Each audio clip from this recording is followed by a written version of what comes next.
تاج بیگم، کافه انقلابی در غرب کابل.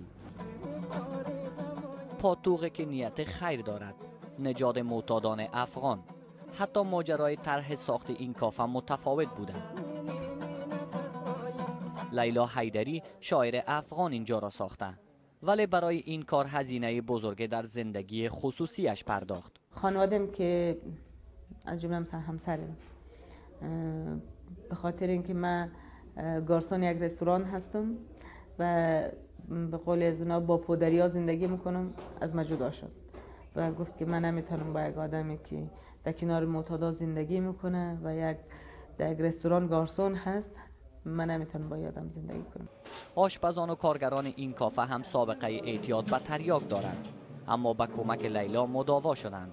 تلاش لیلا برای نجات معتادان فقط محدود به این رستوران نیست. اینجا اردوگاه مادر است، مرکزی که لیلا برای مردان و زنان معتاد ساخته و از درآمد رستوران برای مداوای آنها هزینه میکند. تا حالا بیش از 300 معتاد در این مرکز اعتیاد را ترک کرده و به زندگی عادی برگشتند و همکنون هم حدود 40 معتاد زن و مرد در آن زندگی میکنند، از جمله معصومه. داشتم خیلی تلخ بوده، خیلی وحشتناک. و الان من فکر میکنم موقعی که مصرف بودم، فکر میکنم انقدر مواد بکشم تا یک جایی بمرم، ولی مواد یک جوری آدم زجر کش میکنه، نمیکشه که یک دفعه بکشه، زجر کش میشیم.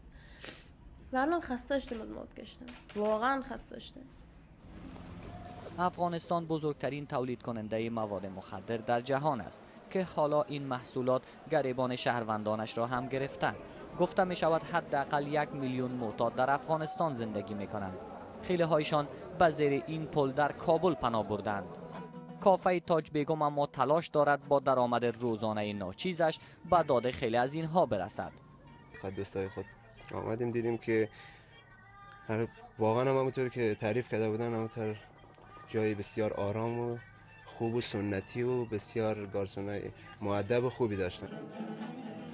و در این اردوگاه دوباره لبخند به لبان خیلی از معتادان برگشته و نوای موسیقی هم طنین انداز شده.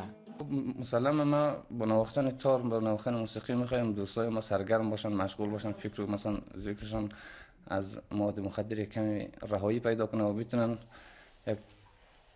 از اون موسیقی که منظم یک لذت خاص ببرند. برای لیلا فعلا اینها هم اعضای خانواده هستند و هم بهترین دوستان، کسانی که با ترک اعتیاد به زندگی تازه روی می آورند، زندگی که مدیون کمک های لیلاست. طاهر قادری، BBC.